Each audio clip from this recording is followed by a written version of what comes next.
en Bretagne, dans les années, à partir de 1916, fin 1916, mais surtout en 1917 et la première partie de 1918, ça a été un front extrêmement important puisque les Allemands avaient mis le paquet sur la flotte de sous-marins, et alors que la France, les Alliés avaient très peu de sous-marins à l'époque, et les meutes de U-boat ont été lâchées dans la mer du Nord et la Manche. Et il a fallu trouver une parade.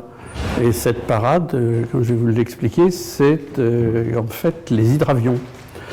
Et l'aéronavale française, d'ailleurs, j'en parlais avec Robert Feuillois il n'y a pas longtemps, qui est le secrétaire général de l'Ardent, qui était d'accord avec ce que mes recherches me faisaient percevoir, c'est que l'aéronautique navale française est née dans ces années-là pour chasser les sous-marins allemands.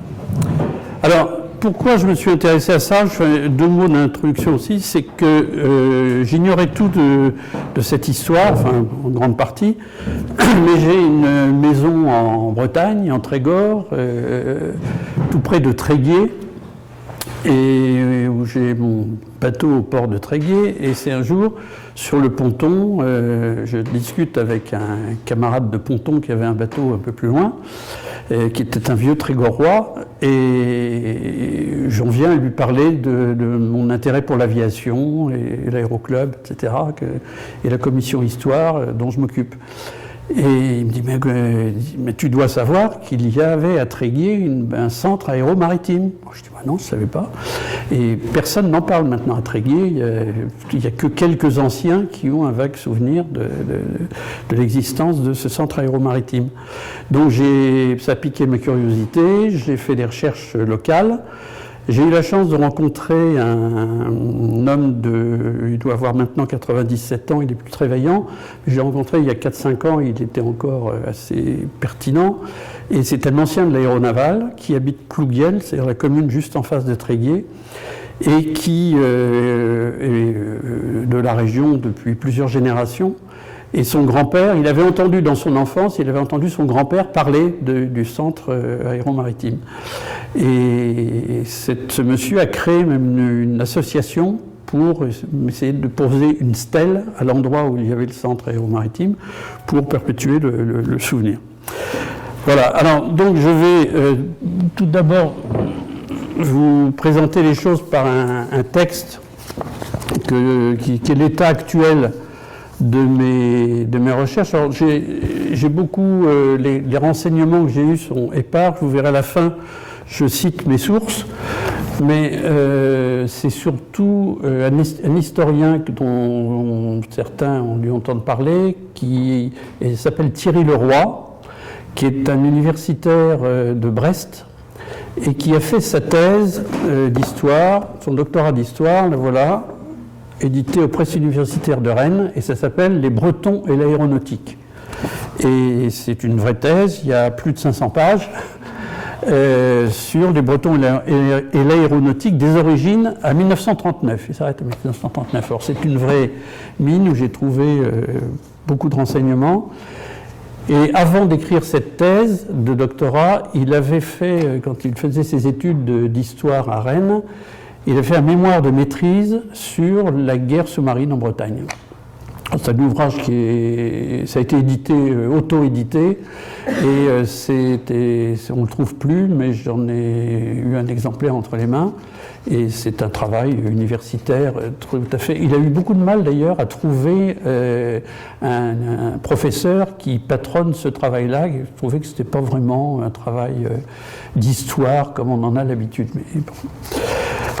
Et plus quelques livres anciens, en particulier je suis tombé sur un livre de 1919 que j'ai trouvé chez un bouquiniste qui est très intéressant, Les souvenirs d'un capitaine de corvette, et c'est publié en 1919 juste après la guerre, et ça s'appelle Souvenirs de chasse aux sous-marins allemands, et c'est un souvenir vraiment brut de l'époque.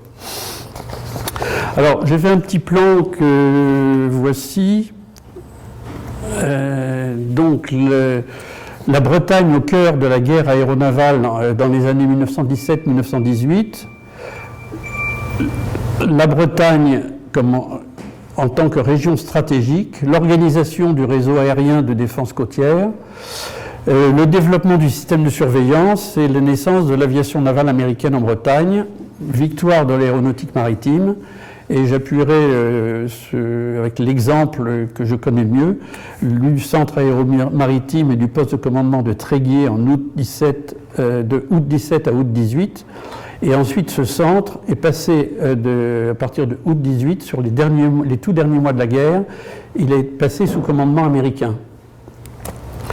Et ensuite, il y a eu le démantèlement après la guerre, et j'intitule ça « Démantèlement et espoir déçu », parce que espoir déçu, je vous expliquerai en 2 mots quand on y viendra tout à l'heure, mais j'anticipe un petit peu, c'est que il y a eu un engouement, comme ça a été un grand succès tactique et stratégique, ça a soulevé de grands espoirs sur les hydravions. Il y avait beaucoup d'hydravions construits, il y avait beaucoup de pilotes qui voulaient continuer, qui étaient lancés dans l'aventure, et c'est un peu comme toutes les fins de guerre, il y a une sorte de désenchantement parce que les gens étaient vraiment très dynamisés, et après il a fallu solder tout ça, et l'aviation aéromaritime n'a pu être relancée que à la fin des années 20, en fait, dans les années 28. Voilà. Alors, la Bretagne au cœur de la guerre aéronavale. La Bretagne et les Bretons non mobilisés ont en fait été tenus à l'écart des combats jusqu'à l'automne 1916. Trop loin du front pour être touchés par les bombardements, la Bretagne était peu visitée par les sous-marins allemands en raison de la distance qui les séparait des ports belges, Ostende et Zeebrugge. C'était les 2 bases de sous-marins allemands. Et les bases avancées étaient à Ostende et Bruges, et la base importante allemande était à Emden, plus au nord. Durant l'année 1915, moins d'20 de navires avaient été coulés au large ou à proximité des côtes bretonnes. Aussi, l'état-major, préoccupé par d'autres urgences, n'avait pas jugé utile de mettre en place une défense particulière. Mais la situation a changé à partir de 1916, lorsque l'Allemagne se mise à lancer de nombreux sous-marins dans une vaste offensive en Manche ouest et côte atlantique, pour mettre à mal le très important trafic maritime entre les îles britanniques et les côtes de Bretagne. Alors là, il faut faire un petit éclairage sur les questions. Je vous rappelle, donc là, c'est les fluctuations de ligne de front entre septembre 14 et novembre 18. La grande avancée allemande de 14, là où ils étaient aux portes de Paris, est là. Ensuite, le front circulait, puis il s'est stabilisé, plus ou moins, suivant les époques, les périodes. Mais ce qui illustre bien notre propos, c'est que la ligne de front stabilisée, elle est là, et ça montre bien que le bassin houiller était en plein milieu de la ligne de front, dont même plusieurs puits étaient carrément en zone allemande. Donc, il est clair que à l'époque, les sources énergétiques de la France n'étaient pas le nucléaire ni beaucoup de pétrole, mais c'était le charbon. Et donc, nous avons eu une très grosse pénurie de charbon qu'il a fallu résoudre. Alors, j'ai fait un petit mot sur le contexte énergétique. Vous voyez, donc, le charbon est la principale source d'énergie pour l'électricité, le chauffage urbain, les transports et les usines. Il est produit aux 3/4 dans les départements occupés et manque à l'arrière comme au front. La situation s'aggrave dramatiquement à l'hiver 1916-1917. En avril 1917, la France n'a plus que 15 jours de consommation de charbon en stock. Ça a été le moment le plus critique. Et des mesures d'économie d'énergie sont prises à l'époque, réduction de l'éclairage public, régime de l'heure d'été et d'hiver, ça a été inventé, ça a commencé à cette époque-là. Et pour illustrer ça, j'ai trouvé le journal de Georges Clemenceau, qui s'appelait L'Homme enchaîné, du 15 novembre 1916, a publié un article, c'est l'article qui est que vous voyez à votre droite, un manque d'électricité, va-t-on manquer de pain? Alors j'ai retenu surtout la conclusion de cet article, qui est tout à fait parlante. L'arrêt de l'électricité dans une partie de la banlieue parisienne n'a pas eu uniquement pour conséquence de suspendre le travail dans certaines usines de guerre, elle a également arrêté la fabrication de pain dans plusieurs communes. À Courbevoie, la plupart des boulangeries possèdent des pétrins mécaniques actionnés par l'électricité. Hier, ces pétrins étaient arrêtés et 5000 kilos de pain ont été manqués. Le même fait s'était produit il y a quelques jours à Argenteuil. Le charbon manquant, les pétrins mécaniques de Paris vont-ils être arrêtés? Allons-nous manquer de pain? C'est assez parlant. Alors, face à la crise du charbon, la France se ravitaille en Angleterre. Le caractère stratégique de ce minerai pour l'effort de guerre entraîne donc l'ouverture d'un nouveau front du conflit en mer. Alors, la France s'est surtout alimentée au Pays de Galles. Et il y a une forte mobilisation des bateaux. Alors, la plupart des hommes en Bretagne, comme dans toutes les régions françaises, étaient au front à l'est, donc, restaient à terre soit les jeunes, les plus jeunes, les adolescents, ou les vieillards, ou les hommes qui n'étaient pas en état de combattre. Et la pêche a beaucoup souffert aussi, parce que par manque de bras, manque de marins. Et il a fallu, à ce moment-là, mobiliser avec les jeunes adolescents, les vieillards qui étaient, enfin les personnes âgées qui étaient encore en état quand même malgré tout de naviguer, et tous les bateaux de pêche ont été réquisitionnés, surtout sur la côte nord de la Bretagne, pour mettre au service ces bateaux pour aller chercher le charbon. Et les ports qui étaient les plus importants, c'était des ports abrités. En particulier, j'ai découvert, Gérard, ça va t'intéresser, que le port de Lézardrieux, je ne sais pas si vous connaissez le Trégor, il y a un peu l'équivalent de ce qu'on appelle dans la partie ouest du Finistère les abers, qui sont des estuaires, des petits fjords en quelque sorte.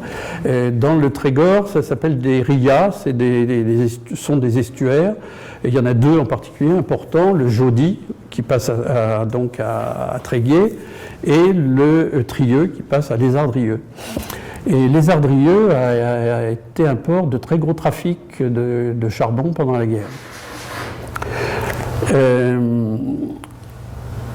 Alors l'ouverture, évidemment, c'était l'alimentation en charbon entre le Pays de Galles et la Bretagne, quelque chose, bon ça, qui n'avait donc pas échappé aux Allemands, ils se sont bien rendus compte, ce qui les a poussés à un effort de guerre très important. Les arsenaux allemands se sont mis à construire de très nombreux sous-marins. Et les Allemands ont eu jusqu'à plus de 250 sous-marins en service au plus fort de l'offensive de la Manche en 1917. Quoi. Ça a été la grande offensive. Et il y a eu cette période-là, là il y a un tableau, un extrait d'un tableau, navires ayant effectué des transports de charbon d'Angleterre en France postérieurement à fin juin 1916 et qui ont été détruits par accident de mer. Alors ce qu'on appelle les accidents de mer, je ne sais pas si vous pouvez lire d'ici, c'est torpillé, coulé par mine, coulé en Manche, torpillé, coulé, et de très nombreux bateaux. Alors des bateaux aussi norvégiens, anglais, qui participaient aussi à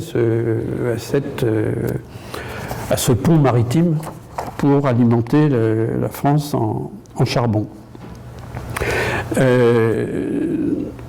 Alors, les Allemands ont poussé un effort de guerre très important sur ce front avec leurs sous-marins, d'autant que ça correspondait au moment où ils commençaient à être sérieusement en difficulté sur le front de l'Est, non pas l'Est français, mais l'Est avec la Russie.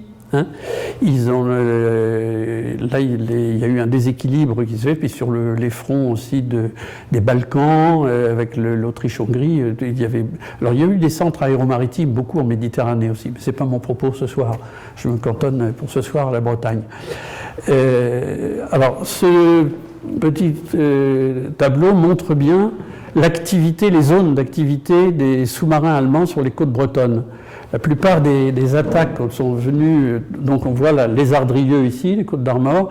Jusqu'à ça, c'est la baie, ça c'est l'île de Bath, donc c'est Roscoff qui est là.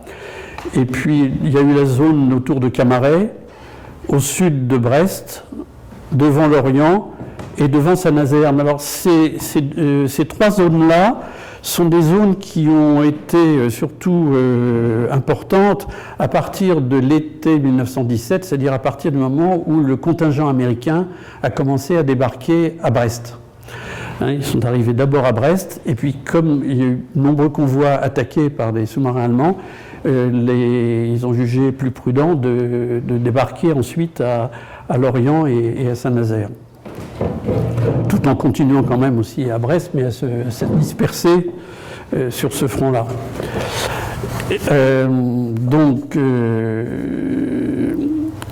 Donc à partir de 1916, comme je disais, la Bretagne entre dans la guerre de blocus et les Bretons assistent en quelques mois à un déploiement de forces aéronavales comme aucune autre région n'en avait connu jusque-là.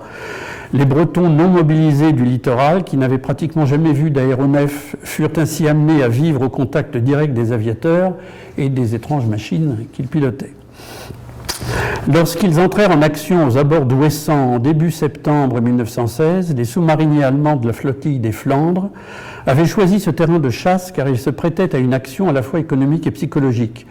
Tous les ports bretons, de Lorient au sud à Saint-Malo au nord, servaient alors, comme je l'ai dit, au débarquement des troupes de renfort. Alors avant les Américains, il y avait des troupes de renfort, des troupes sénégalaises qui arrivaient par ces ports-là. Et aussi quelques Russes, après quand le front russe est devenu moins actif, il y a des contingents russes qui sont arrivés, et aussi, ce que j'ignorais avant de faire ces recherches, un contingent non négligeable de Portugais. Alors, c'était donc pour le débarquement de ces troupes et des matières premières nécessaires à la guerre, donc le charbon comme nous l'avons vu, mais pas seulement le charbon. Il y avait aussi un apport important de nitrate qui était important pour les munitions, et puis du coton aussi. Beaucoup de coton y venait pour l'habillement. Alors ces premières attaques massives se déclenchèrent à un moment où les forces navales françaises étaient réduites au minimum.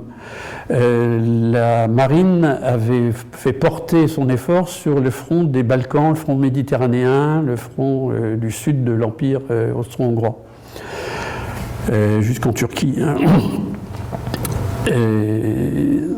Donc c'est des batteries côtières.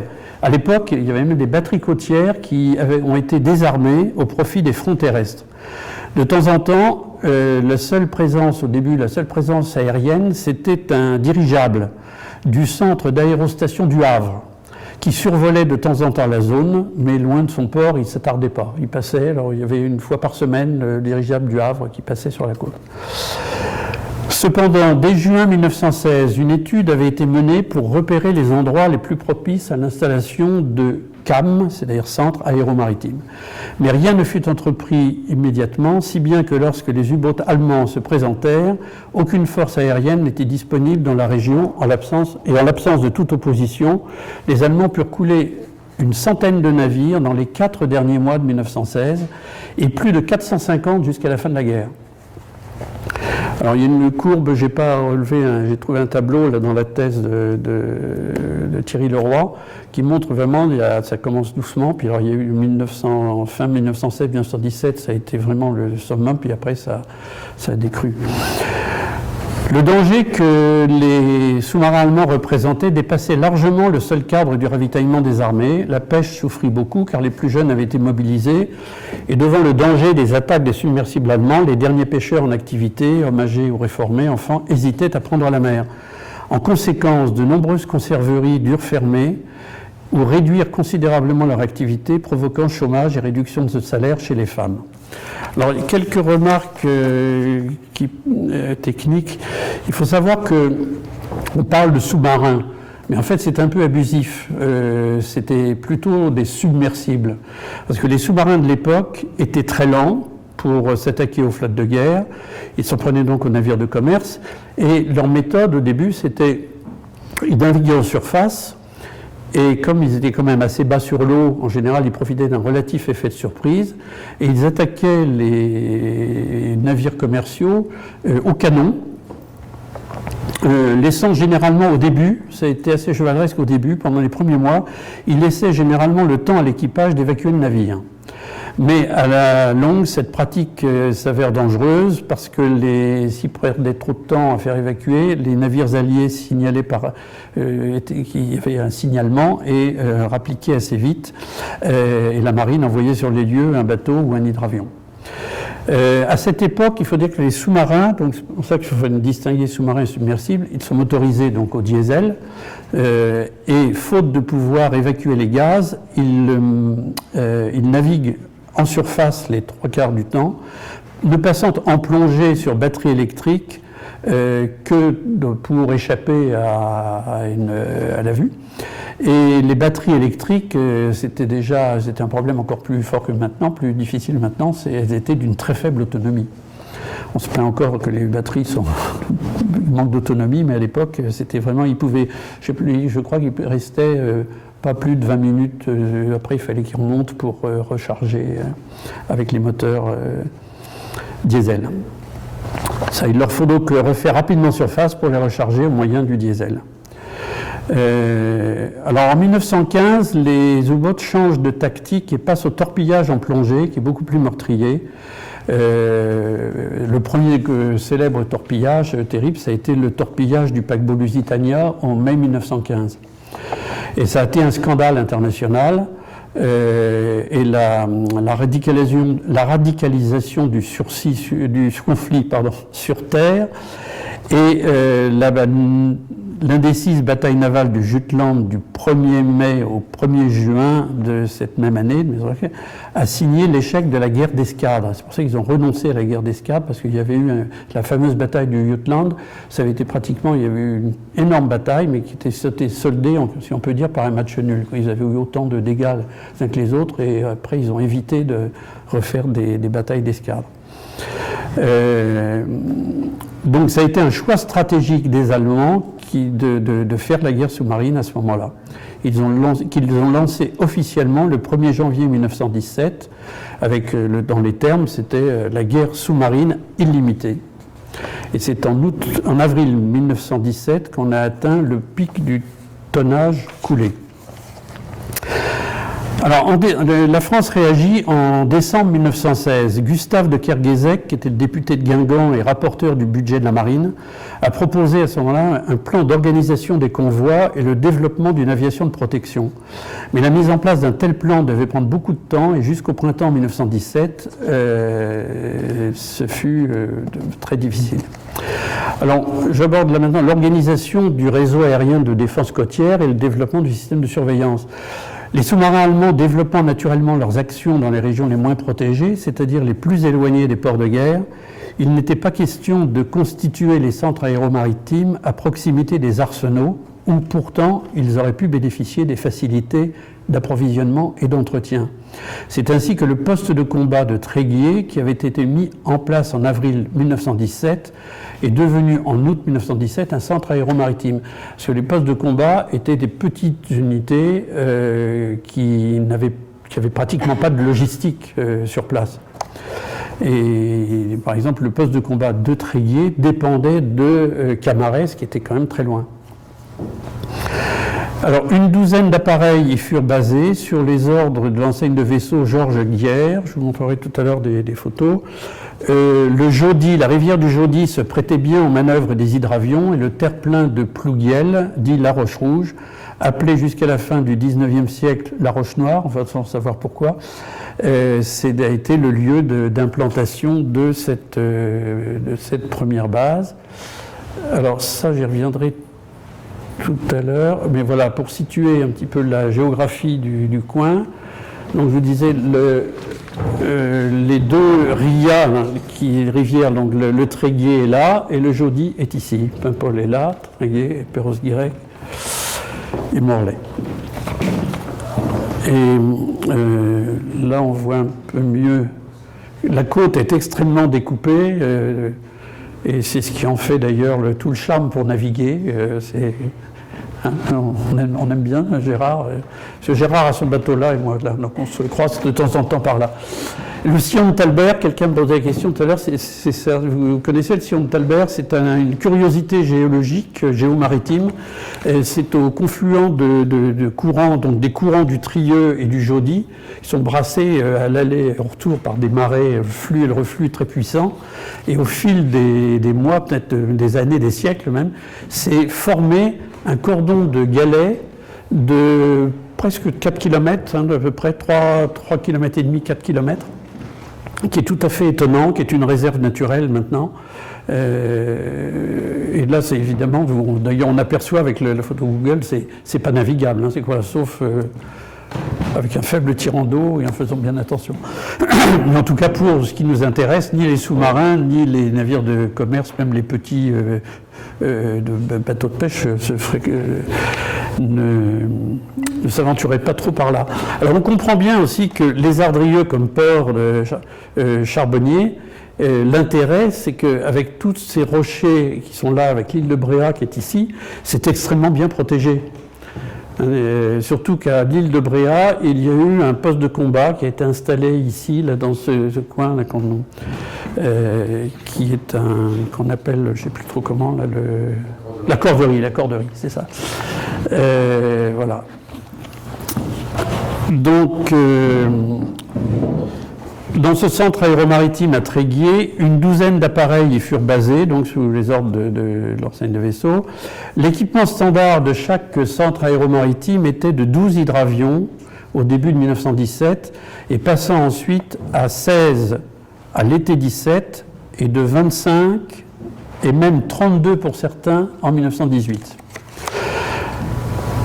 Donc la guerre sous-marine à outrance décidée par l'Allemagne le 9 janvier 1917, suivi presque immédiatement de la destruction de plusieurs cargos américains, provoqua l'entrée, c'est ça qui a provoqué l'entrée en guerre des Américains, ça l'a accéléré, le 6 avril 1917. En juin 1917, un premier contingent d'élèves pilotes et d'élèves mécaniciens américains arrivait à Saint-Nazaire et Pauillac en Gironde. Quelques jours après, une cinquantaine d'entre eux arrivaient en Bretagne au CAM de Camaret pour faire connaissance avec leurs collègues français, voir de près le travail déjà effectué et ensuite être dirigés vers les centres de formation de Saint-Raphaël pour les observateurs et de Tours pour les pilotes. La plupart d'entre eux, en octobre et novembre 1917, furent ensuite affectés en Bretagne, essentiellement au début au Croisic et à l'île Tudy, qui furent les premiers centres aéromaritimes cédés par la France aux Américains. Un partage des zones de patrouille fut institué à ce moment-là tous les 50 km, à plus ou moins 1 ou 2 km. Et tous les 50 km, il y a eu, à partir de 1917, un centre aéromaritime ou un poste de combat. La plupart des centres aéromaritimes, c'était 1 sur 2 qui étaient cédés aux Américains et ils étaient cédés déjà tout équipés. L'hiver 1917-1918 fut particulièrement rigoureux, entraînant des conditions de navigation difficiles en Bretagne. Les sous-marins allemands, de même que les aéronefs, étaient des machines assez fragiles et se firent moins nombreux pendant l'hiver, tant en Manche qu'en Atlantique. Et lorsqu'au printemps, quand les conditions météorologiques furent à nouveau plus favorables, les moyens aéromaritimes, entre-temps considérablement développés, étaient tels que les sous-marins ne pouvaient plus agir en surface et en plein jour comme ils le faisaient encore quelques mois plus tôt. Les Américains avaient installé à Brest leur plus importante base en Europe. Il faut savoir qu'en 1 an, à Brest, il y a eu 800 000 soldats américains qui ont débarqué. Au total, le contingent américain, ça a été à peu près 2 millions d'hommes. Donc le centre aéromaritime de l'US Navy comptait à Brest-Camaret, 30 hydravions Curtiss, HS1 et un deuxième CAM de 21 appareils sur l'île de Plouguerneau à Labervrac, c'est-à-dire la pointe au nord de Camaret, pointe Finistère. Le centre aéromaritime de Camaret complétait le dispositif de protection. Ce dispositif était complété par un centre d'aérostation à Brest et un dernier à la Trinité-sur-Mer. Il faut savoir aussi que les convois, surtout les convois américains, se sont protégés d'abord en naviguant en convoi, et non pas isolés, et surtout avec des ballons captifs qui accompagnaient et qui permettaient à des observateurs de distinguer, comme je disais, comme les submersibles, quand ils étaient en plongée, étaient à très faible profondeur, du haut les hydravions et les ballons pouvaient apercevoir la silhouette. Alors en plus des patrouilles quotidiennes d'observation et de reconnaissance sur la zone comprise entre Camaret et les Casquets, alors là je vais revenir un peu en arrière pour vous montrer, pour les personnes qui ne sont pas familières de cette côte, donc le sillon de Talbert est là, c'est à peu près au milieu. Alors les Casquets, c'est un ensemble de rochers qui est un peu légèrement à l'ouest de l'île anglo-normande la plus au nord, Aurigny, Alderney pour les Anglais. Donc les Casquets sont là, et donc cette zone était la zone d'exploration des hydravions. Ce qui fait que je vous montrerai d'ailleurs tout à l'heure des photos que Guernesey a servi à plusieurs reprises de base pour des hydravions qui étaient en difficulté, en panne ou qui avaient besoin qui n'avaient plus assez d'essence pour revenir s'ils s'étaient aventurés là. Il y avait une base dépannage, on pourrait dire en quelque sorte, à Guernesey. Voilà pour situer la région.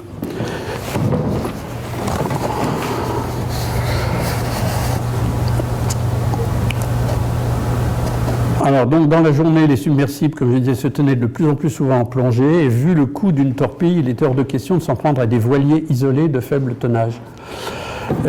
Les cargos avaient pris l'habitude, en plus instruits par l'expérience, de faire route en convoi protégé comme les militaires américains, ils étaient en convoi protégés par des ballons ou quelques avions.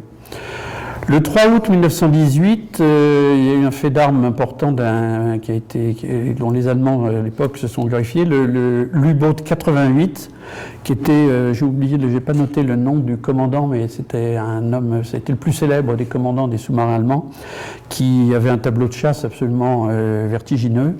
Et le 3 août 18, donc à la fin, le moment où presque très peu de sous-marins allemands s'aventuraient encore, il est parvenu à couler 2 navires américains dans la baie d'Audierne, mais pris immédiatement en chasse par les hydravions français de Camaret et les Américains de l'île Tudy. Il fut touché par une douzaine d'explosions, mais il a réussi quand même à prendre le large en piteux état en laissant une grosse traînée d'huile derrière.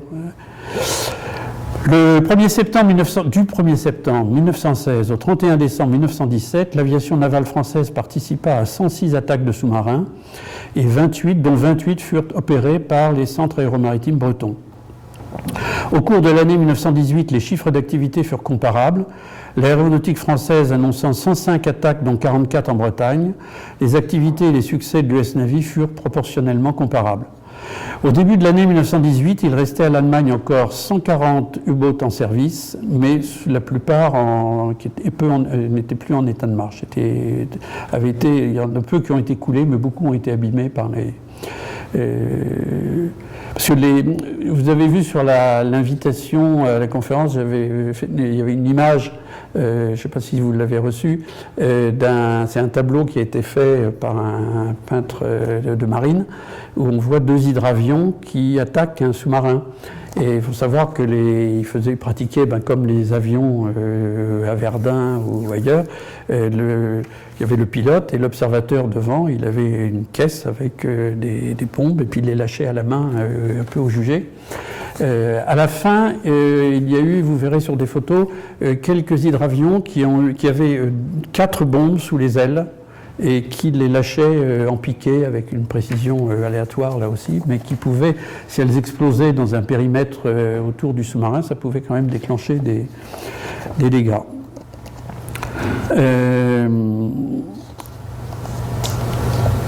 Donc le tonnage des bateaux de commerce coulés et de guerre coulés par l'Allemagne en 1918 est tombé rapidement à 80% de moins qu'en 1917. Alors on arrive en novembre, quand en novembre 1918 on annonce l'armistice, et l'armistice est parvenu dans les centres aéromaritimes, les escadrilles côtières de Bretagne, alors que les programmes de développement n'étaient pas encore achevés. Les unités dites de haute mer équipées d'avions multimoteurs plus puissants étaient en projet un peu partout. Les moyens de patrouille étaient constamment améliorés Mais l'armistice amena un démantèlement rapide et systématique des centres aéromaritimes, des postes de commandement et des escadrilles côtières.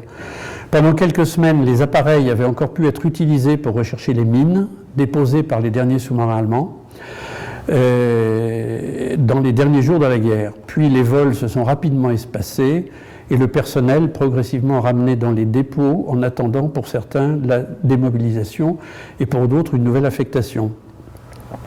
Alors, il y a beaucoup de témoignages sur ce qui s'est passé au printemps 1919, puisque la guerre s'est arrêtée en novembre 18. Au printemps 1919, il y a des témoignages de locaux qui racontent comment tous ces bâtiments disparaissaient au fur et à mesure, étaient l'objet alors on peut dire, si on est mal intentionné, de pillage, mais c'était plutôt de la récupération. Les agriculteurs survivants du conflit qui rentraient chez eux récupéraient les matériels de ces bases pour rééquiper leurs fermes. Et les prisonniers de guerre allemands étaient chargés des gros travaux, ainsi que les travailleurs maghrébins démobilisés. Ils ont été utilisés pendant longtemps pour nettoyer toutes les... Alors ce qui est assez étonnant, c'est qu'à Tréguier, les bâtiments en mauvais état sont restés quand même jusqu'en 1930 à peu près. Et ensuite, ils étaient en ruine. Et l'agriculteur qui était propriétaire de ce terrain est passé, sans demander l'avis de personne, en 1980, je crois, non, 78. Il a passé tout le champ en bulldozer pour se remettre à cultiver des artichauts. Et personne ne s'en était ému. C'est des années après, il faut dire depuis quelque temps, que des associations locales essaient de reconstituer un peu ce que ça a pu être, parce qu'on a retrouvé aussi dans le champ les endroits, enfin les fondations des baraques. Alors il y avait surtout, vous verrez sur les photos, 4 beaux bessonneaux qui ne sont pas restés longtemps debout, mais leur base est restée. Et ce qui reste actuellement, c'est le slipway en béton qui servait donc de descente au chariot des hydravions.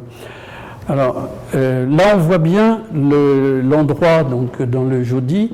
Cette vue montre bien que le Jaudy, vous voyez, il y a 5000 nautiques entre Tréguier, là, c'est-à-dire donc un petit peu moins de 10 km. La ville de Tréguier est là. Et là, il y a un affluent du Jaudy qui s'appelle le Guindy. Et la base était sur cette pointe-là.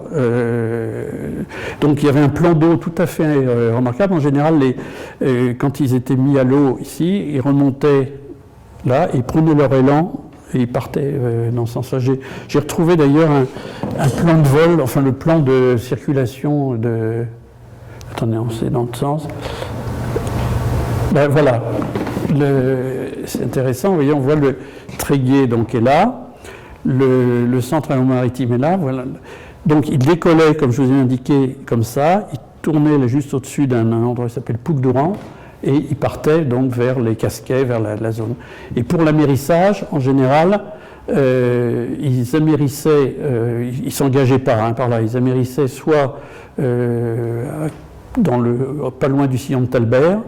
Et là, il y avait des bateaux, des moteurs qui les prenaient en remorque.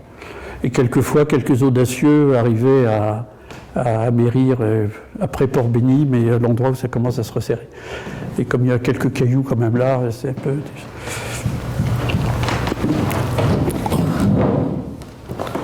Alors, ça a été retrouvé, ça, dans les affaires dans un grenier à Plouguiel, avec des courriers. Vous verrez, il y a une petite... j'ai trouvé ici... Alors ça, voilà un type d'hydravion qui était à Tréguier, c'est pris à Tréguier, ça envoie un Lévy-Besson triplan. Ça, c'est alors un FBA. Alors, la majorité des hydravions qui étaient là-bas, c'était des FBA. Alors, FBA, c'est Franco-British Aviation, c'est français.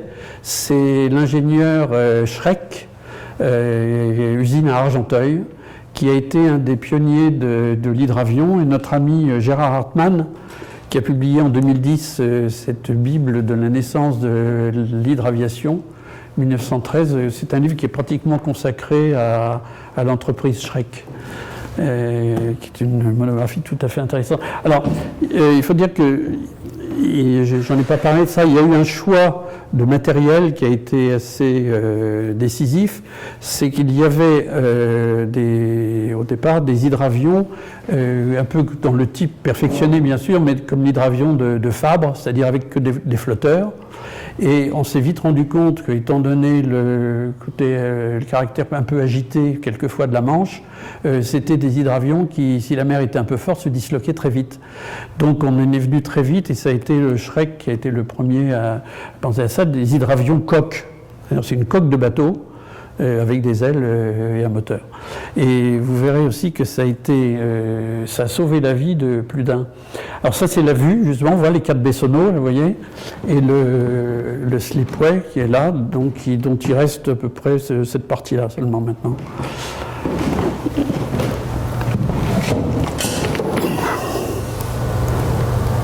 Là on les voit bien, vu près de la rive d'en face. Ça, cette photo, on voit bien, vous voyez, ça c'est le confluent entre le Jaudy et le Guindy. Alors ça c'est un Tellier, aussi hydravion à coque. Alors celui-là est intéressant, vous voyez il est de Tréguier, TR, ça veut dire que c'était le câble de Tréguier, c'est le numéro 2 de Tréguier, donc le pilote est là, et l'observateur est devant, et c'est lui qui est observateur-navigateur. Et largueur de bombes quand il le fallait. Là, un beau Lévy-Besson coque. Lévy-Besson, il n'y en avait pas beaucoup là-bas. Alors voilà, ça, vous voyez, c'est un FBA qui est en détachement temporaire à Guernsey. Avec le mécanicien qui fait de l'acrobatie. Ça, c'est encore des FBA à Tréguier. Encore un en détachement temporaire à Guernsey. Alors les 2 photos que j'ai trouvées de Guernsey, ils sont au bout d'une cohue. Tréguier, en 1918, ça ce sont des Français qui sont là, mais ils doivent être en visite aux Américains, parce que c'est une époque où Alors cette photo est amusante parce que c'est l'enseigne de vaisseau de première classe Georges Guière, qui était un des 2 commandants, ça a été le 2e commandant le premier commandant de Tréguier. Et là, on voit bien qu'il y a des dames en robe. Et je pense qu'on voit bien que c'est large, ça doit être à l'endroit où ils amérissaient, comme je vous ai montré tout à l'heure, l'endroit où c'est beaucoup plus large. Parce qu'on voit bien que les îles là, sont assez loin, ça doit être Bréa qui doit être dans le fond. Voilà les Bessonneaux.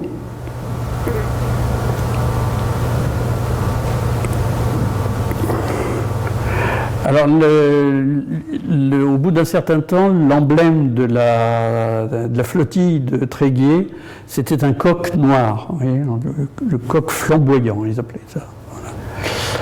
Voilà un Lévy-Besson. Alors voilà, là on voit bien le FBA typique, et l'autre modèle qui était très répandu, c'était le Lévy-Besson à moteur Renault. Alors, l'autre centre aéromaritime le plus proche à l'ouest de Tréguier, c'était Penzé, qui est dans la baie de Morlaix, entre Carantec et Roscoff, et qui était vraiment du même type que celle de Tréguier. Ça, j'ai trouvé une illustration d'époque qui montre bien les convois avec les hydravions.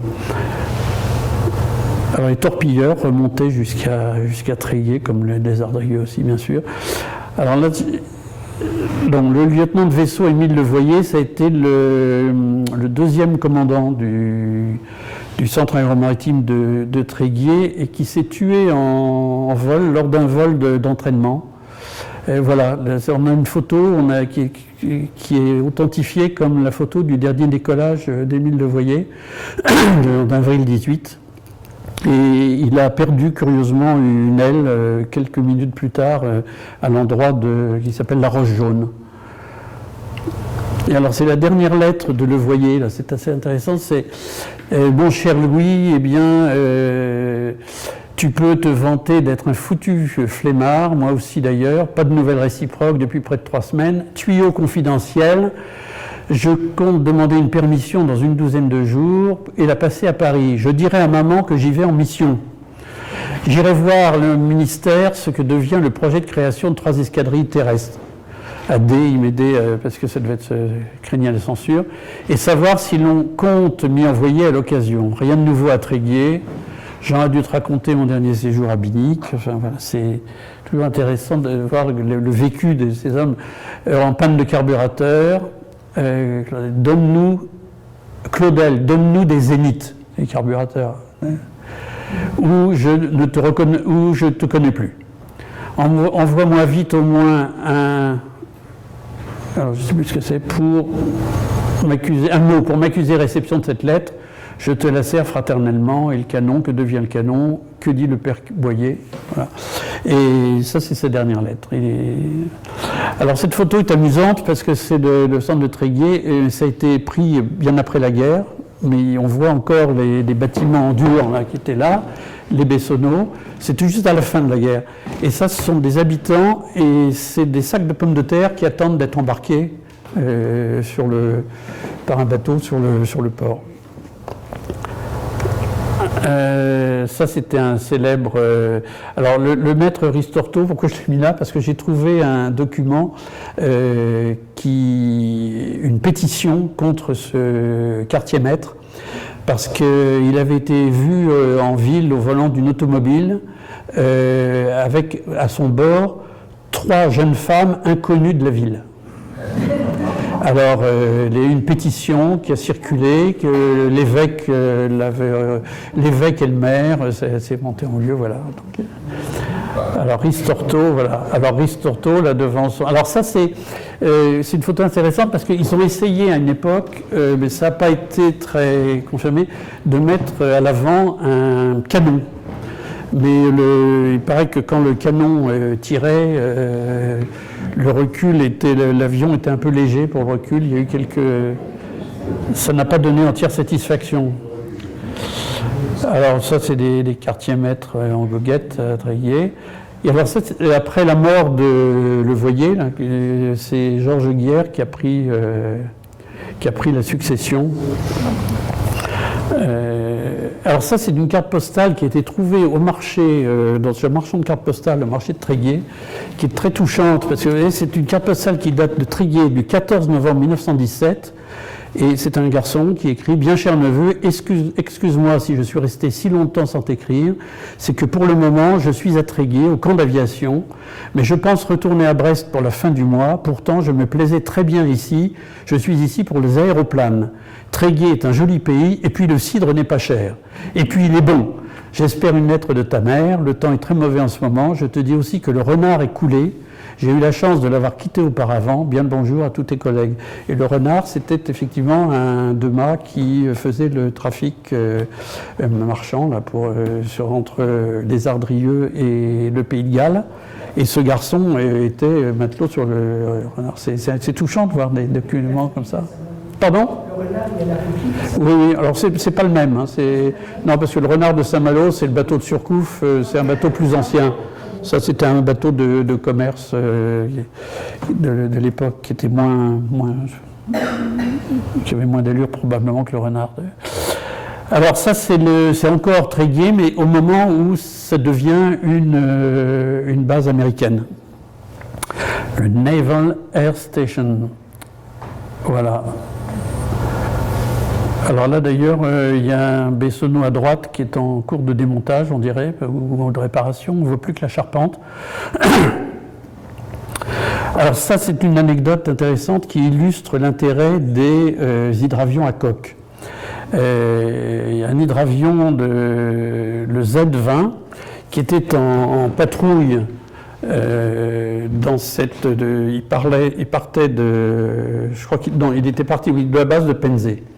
Il était en patrouille et puis au retour, il est tombé en panne à peu près cet endroit-là et la nuit tombait et il y avait une tempête. Et il a dérivé pendant plus de 24 heures dans la tempête.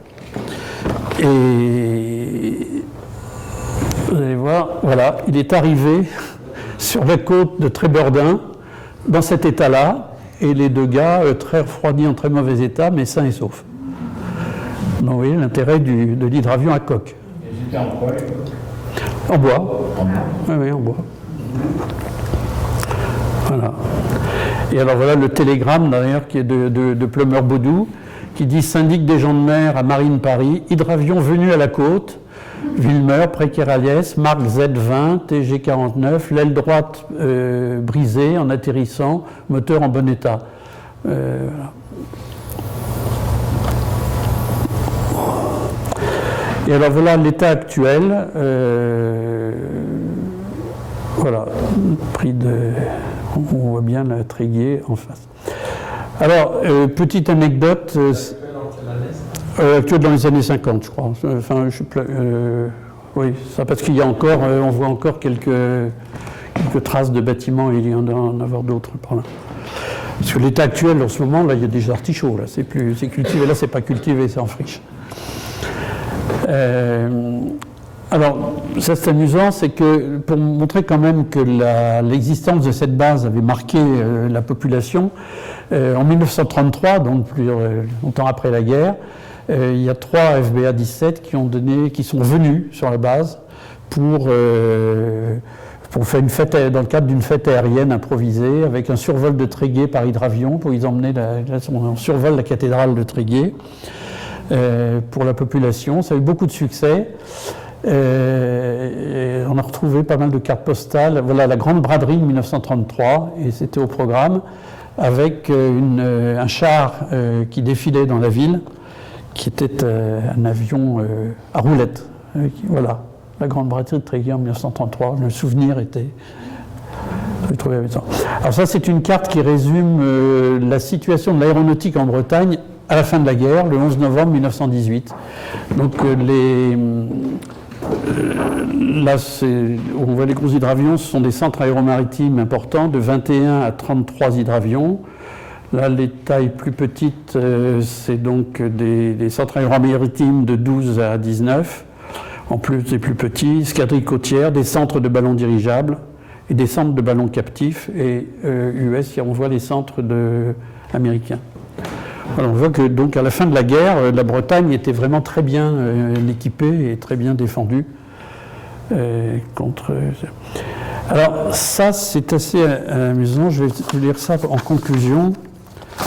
Alors j'ai le texte quelque part parce que là c'est pas très lisible. Voilà. J'ai trouvé un journal de 1919. Alors ce journal, je crois que je vais me voir là. Donc bien après la guerre, juin 1919, un article qui s'intitule « L'ennemi du sous-marin ». L'ennemi du sous-marin est l'avion. C'est grâce à l'organisation d'un service local de groupes d'avions sur les côtes de la Manche et de l'Atlantique que l'on est arrivé à couler le plus grand nombre de sous-marins et à assurer ainsi l'arrivée des convois qui nous ont permis de soutenir la guerre jusqu'à la victoire. Un témoignage, le témoignage du commandant Dard. Moi-même, il y a 3 mois, poursuit-il, j'ai détruit un de ces maudits pirates devant Audierne. Je n'en avais aucune certitude cependant, mais la découverte de l'épave est venue rompre mon doute. Cela vaut la peine d'être compté. Prenez une cigarette, restez assis, le dos, au dos de cet éphémère soleil. Enfin bon, je vous passe un peu le détail, c'est très narratif. Mais ce qui est intéressant, c'est... un témoignage, un article de journal qui dit sans embâche que ça y est, l'ennemi du sous-marin, c'est l'avion. Voilà, bon, je pense que je ne vais pas abuser trop de la longueur, on va peut-être arrêter là-dessus. Si je non, j'ai encore d'autres choses à dire, si vous avez des questions. Oui, moi, je n'ai pas compris, enfin, je ne sais pas, pourquoi les hydravions n'ont pas été obligés de se poser, ne pouvaient pas se poser devant les hangars. Il n'y a pas de tirant d'eau, Non, la vallée était beaucoup trop étroite. Comme ça, il y a... Tu vois la photo aérienne et là... La photo, oui, mais je connais, pour avoir navigué souvent dans ce coin-là, je peux te garantir que c'est pas très large par moment. Tu vois, là, par exemple, on voit Là encore, c'est à marée très haute. Mais dès que la marée, il y a du marnage important, et quand la marée est basse, il y a des bancs de vases. Là, par exemple, ce méandre-là, il y a une bouée ici, c'est-à-dire qu'on ne peut passer, il y a suffisamment de tirants d'eau que sur cette bande-là. Ici, si tu passes là en bateau, si tu as un tirant d'eau supérieur à 80 cm, tu te plantes. Et les bateaux qui apportaient le charbon ou des choses comme ça, ils venaient pas à Tréguier alors? Si, à Tréguier, ils peuvent venir, si. Mais ils passent là, c'est balisé, il y a des bouées, les passages, le chenal est très étroit. Donc c'était... alors en plus, il faut dire que toi qui as beaucoup piloté, ça va, il y a des collines. Donc quand ils arrivent, il y a des vents, et il y a beaucoup de vent en Bretagne. Si le vent n'est pas vraiment complètement dans l'axe, c'est pas évident. Donc ils se posaient là-haut, là-bas, et puis après ils étaient remorqués. Il n'y a pas de mascaret dans ce genre de choses? Il y a, quand il y a des très forts, des coefficients de supérieurs à 80, 90, effectivement il y a un petit mascaret, mais c'est pas aussi important que... Hein? Surtout beaucoup de courant. Oui, c'est beaucoup de courant, mais pas de fait jusqu'au mascaret. Mais quand un coefficient supérieur, quand tu es en vives eaux, tu as des courants. Par exemple, dans le port de Tréguier, et à Les Ardrieux, c'est un peu pareil aussi, si ton bateau est... Pour rentrer dans le chenal du ponton, des fois, il faut être à 45 degrés avec le courant. Parce que sinon, tu vas cogner les autres bateaux. Et sur Penzier, il reste encore quelque chose? Alors sur Penzier, c'est à peu près pareil. Il reste une tour métallique qui est très rouillée, qui devait supporter, je ne sais pas, je crois que oui, c'est ça, j'avais vu les photos anciennes, ça supportait le château d'eau qui servait pour la base. Il reste ça, il reste quelques plots en ciment et un slipway aussi qui descend. Une stèle a été créée, une stèle en mémoire de... Oui. A été créée, elle est loin dans Tréguier. Alors elle est exactement... alors je ne sais pas si j'ai une photo de la stèle.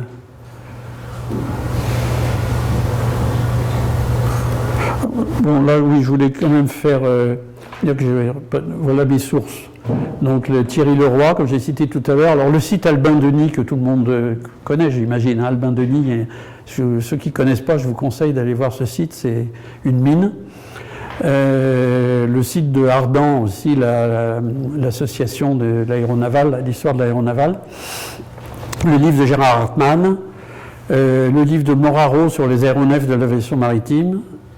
Et alors ça, Yvan Levaou, c'est ce vieux monsieur dont j'ai parlé tout à l'heure, qui habite Plouguiel, qui est un ancien de l'aéronaval, qui a édité un petit polycopier avec les quelques souvenirs qu'il a pu glaner. Alors j'aimerais retrouver... Non, ben non, c'est tout. Là, c'est autre chose. Attends.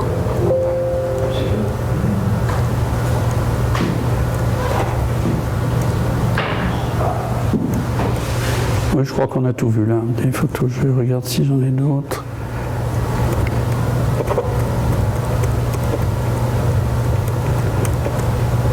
Bon, j'espère que ça vous a répondu un petit peu à l'éventuelle curiosité que vous pouviez avoir sur la question.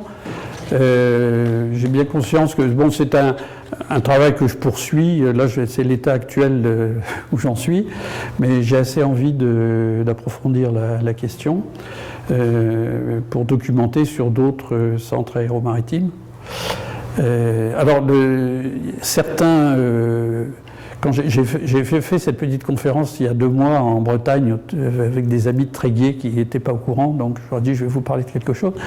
Et comme il y avait des Bretons de vieille souche qui disaient mais alors on peut donc dire que le front breton a permis de gagner la guerre de 14-18. Voilà. Alors sans aller jusque-là, il est évident, je crois, j'espère m'avoir fait comprendre que ça a été quand même très important. Ça a eu un rôle vraiment important. Il y avait un commandement marin de toutes ces escadrilles, cette petite plutôt, ou c'était l'état-major normal? C'était l'état-major normal qui était délégué, c'était Brest. C'était Brest. C'est Brest. Ouais. Ah ouais. C'était Et Brest. ils étaient mis à la disposition de l'armée. Voilà, c'est ça. Oui, il n'y avait pas, il n'y a pas eu de corps d'aéronaval à proprement parler, aéromaritime. C'était des... On débarquait du matériel au sud de la Bretagne. Ah oui, oui, beaucoup, oui, oui. Il y avait aussi des centres jusqu'à Alors oui, il y a eu des centres, mais attends, oui, mais même jusqu'à Saint-Nazaire. Saint-Nazaire, Lorient, Saint-Nazaire, parce que il y a une carte que je vous ai montrée tout à l'heure, là, qui montre, je crois, mais je n'arrive plus à le rebrancher, là, je sais pas. Mais il y a une carte qui montre qu'il y a eu sur la côte sud, quoi, entre Brest et Saint-Nazaire, il est clair que c'est Lorient, Saint-Nazaire qui ont été les deux ports très importants pour les Américains surtout. Mais les Américains ont même débarqué du matériel en Gironde aussi, hein, ils sont allés. En partie pour échapper justement aux sous-marins allemands qui pullulaient. Ils avaient quelle autonomie les sous-marins allemands? Alors ça, je sais pas. C'est une bonne question. Je te remercie de l'avoir posée. 17-18, il restait plus de 20 minutes en plongée. Oui. L'autonomie en plongée, mais l'autonomie pour aller... Parce que le Lusitania, il a été écoulé dans l'Atlantique. Ah oui, il a été écoulé dans l'Atlantique, oui. Voilà.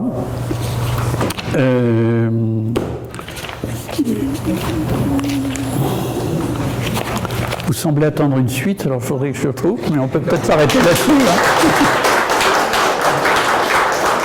Bien, merci.